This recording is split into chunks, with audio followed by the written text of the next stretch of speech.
Hello, everybody. Welcome to my review for Beetlejuice Beetlejuice on 4K Ultra HD Blu-ray. I'm gonna say his name three times more than that throughout this review.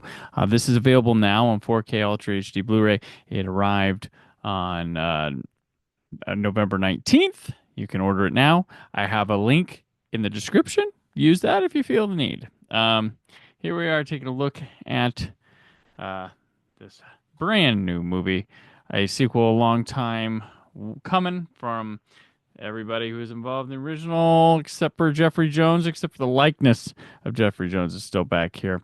Um, Burton is back, Keaton is back, Ryder is back, and plenty of new people like Justin Theroux, Jenna Ortega. All right. This also comes with a digital copy, which you did not see because I had already redeemed. Code thieves. Anyway, Beetlejuice, Beetlejuice. This is a movie that it's an odd thing because I didn't need a Beetlejuice sequel. I know a lot of people want to see them, put on the costumes and do the things again.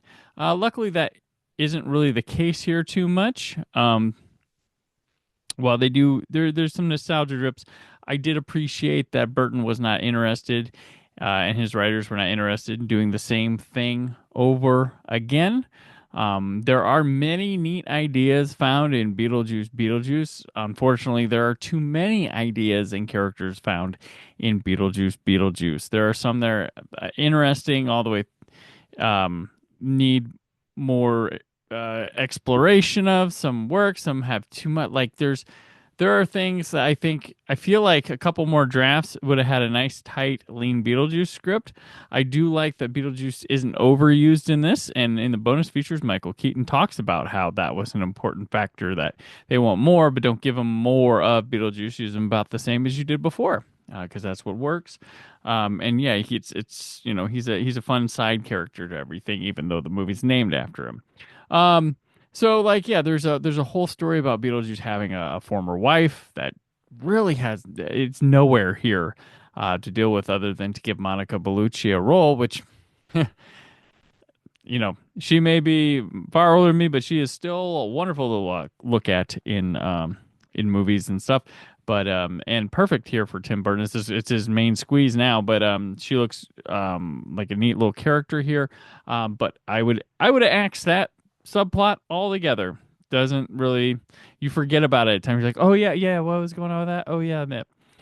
Defoe, I would have axed that or made that role a little bit teenier than to do that, but is what it is. I personally thought the little Jenna Ortega storyline had some meat to it and some fun and decent surprises. So that's one angle I thought was fine. Lydia having a lame boyfriend, stuff like that, but yeah, I don't know. I This movie, which I give 3 stars, I because I'm more on the side of liking it than not because there's a lot of stuff I admired. Um, I'm not one of those people who says, if you've listened to my podcast and stuff, Scott Mendelson and I have a whole Tim Burton retrospective talking about things, but I'm not some person that think Burton drifted off into the ether. That he's been doing solid, good work, and even when his films don't live up to it, it's still fascinating to watch them. And I think he does have good films post the '90s. I think his Charlie and the Chocolate Factory is probably underappreciated, maybe not looked at as fun. Sweeney Todd exists. Big Eyes exists. I think I like the Miss Peregrine movie, and then I think blasphemy. Uh, I want to love Dark Shadows. Every time I go back to it, it's like, ooh, I'm like intrigued. There's stuff I really like about that movie. Frankenweenie, the animated one. There's a lot of good stuff coming from Burton. You just probably haven't watched everything. You probably just are looking at the wanting to see the Beetlejuices or the Alice in Wonderlands or stuff, and that's why he's doing Dumbos and things. Which Dumbo is an interesting movie. It's not good, but it's interesting. Anyway, I do like some of the stuff here. There's like Mario Bava touches in this with his color usage and the black and white uh, uh, flashback sequence. Though I didn't need him to spell it out for me so much. Like I recognized the Baba stuff, and then it got confirmed with the Baba stuff when there's a picture, old picture of Winona Ryder, and she's standing by a Kill Baby Kill thing, and they said, "Oh, this is a favorite movie." Oh, Baba. Then they start talking about Baba Fett. I'm like, okay, we knew all that already, but there's a little too on the nose and spelling out things that don't need spelled out here. But Beetlejuice, I said it's giving it a 3 to be nice because I'm like, it's not bad, but it's not good, but I'm gonna layer it on the side of good because of things I like. So there you have it. The movie comes to us. Let's go to the video. The movie comes to us in 185.1 encoded HEVC, H.265 native 4K movie. Looks gorgeous. This is a full feeling movie. If you watch the Burton movies, it's very in the wheelhouse, very big looking cinematography here. The colors pop off the screen quite well. From the gothic looking stuff to the reds look really good. The Soul train scene has nice popping lights that utilize the HDR. There's a nice fake film grain applied to things throughout the movie here, especially in the black and white sequences, which look gorgeous. There's even a special feature talking about that. We'll get to that in a little bit. But I think this is this is exactly what you want. Looks fine, has a nice crisp look to it. Solid depth. Gonna give it a 5 out of 5. New movie, looks good on 4K new format. So yeah, that no surprise. When we get to the audio here, we have a Dolby Atmos track. You get a English 5.1 Dolby Digital as well as a 2.0. There's a Spanish Dolby Atmos here, and an Italian Dolby Atmos, and we also get a French track as well, 5.1. And then subtitles English SDH, French, Italian SDH, Spanish, Danish, Finnish, Norwegian, and Swedish. This is a knockout Atmos track. It's just as fun as you would imagine. Things swirling around the moon, ghost sounds, ominous, weird things. The ambiance is really strong here, even in just the sitting, boring moments. There's stuff, cool, neat things creeping around. Of course, the sound rolls across the room as it should during things like the worm going around, things breaking through, just feel like present and there with a good punching subwoofer, while the dialogue all feels quite present within all its environment. So this is an easy 5. New movie looks good, sounds good. These are the boring reviews that come out sometimes, but bear with me here. Let's get to the extras. Okay, so we have an audio commentary from director Tim Burton here. Then there's The Juice is Loose, the making of Beetlejuice Beetlejuice. See, I can rhyme.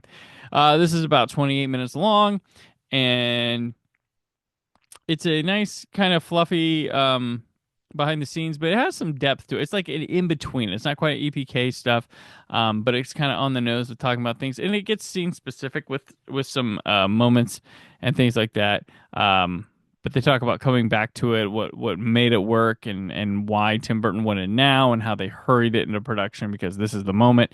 And then Winona Ryder talks about how they've been having secret meetings for like 15 or so years or longer about doing it, and it was finally happening, and she got excited. So this is a pretty interesting one. I would definitely, it's bang for your buck right there. Then we have The Ghost with the Most, Beetlejuice Returns. This one is like about 8.5 minutes. This is about Michael Keaton and Beetlejuice and everybody talking about what Beetlejuice means and what he's going to have for this legacy. And now, Meet the Deets. This is about 7 minutes, and this is talking about Catherine O'Hara returning, Winona Ryder returning, and then adding Jenna Ortega to it, and then the boyfriend. So this is their time to shine. Just yapping about that.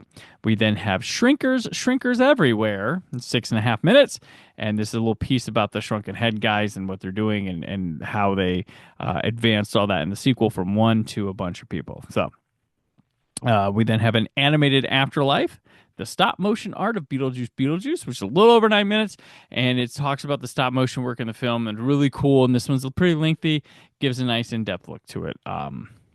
And I really like this one quite a bit, showing all the handcrafted work and how Tim Burton always likes to utilize that stuff. Next, we have the handbook for the Recently Deceased, which is 12 minutes. And then basically talks about the afterlife, the sets, the characters in there. It's got DeVito in here, the effects, the choice to go practical with it, pretty much that area of the film. And then Till Death Do We Part, Beetlejuice and Lydia's First Dance, which is about 8 minutes. And this is about um, the scene, the wedding at the end, the big song moment, and the dancing and stuff, which they thought they were going to end up probably cutting from it. They thought it was ridiculous, went so long, but it's here. The MacArthur Park scene. So this is all the behind the scenes of how they did that. So I mean, this is for a new movie. It's got a lot of stuff. It equates to um, like a full documentary that's about that's over an hour long when you put it all together with some it ends up being pretty nice in-depth touches. It's got a full commentary, so I think this is a really good package. um I guess in the future there could have been trailers or deleted scenes, if there's deleted scenes that exist. That would be the only thing I feel like is missing from here. So I'm gonna give it a 4.5 out of 5, because for a new movie this is about best you're gonna get. So I'm gonna give 4.5 out of 5. So let's go back through here. I gave the movie a 3 out of 5, a kind 3 out of 5. Perfect scores for both video and audio. And then the bonus, I gave 4.5, a kind 4.5, because I'm not sure what more other than those things, the little things I mentioned right there, would have gone there with it. So maybe a stills gallery. I don't know. But I'm going to say overall, 4 out of 5 for Beetlejuice. Definitely pick it up if you're a fan. Watch for a nice low price. It's brand new, so it's about $30 probably. I'm guessing 25 to 30, somewhere in there. But if you want it right now, pick it up. You're getting a quality product um, of the movie. Presentation's great, and then the extras are awesome. So it's Beetlejuice. It's arrived on November 19th, so it's available now. You can use the link in the description. And I appreciate you watching. And as always, stay film positive. I got a review for Hush coming soon. Shh.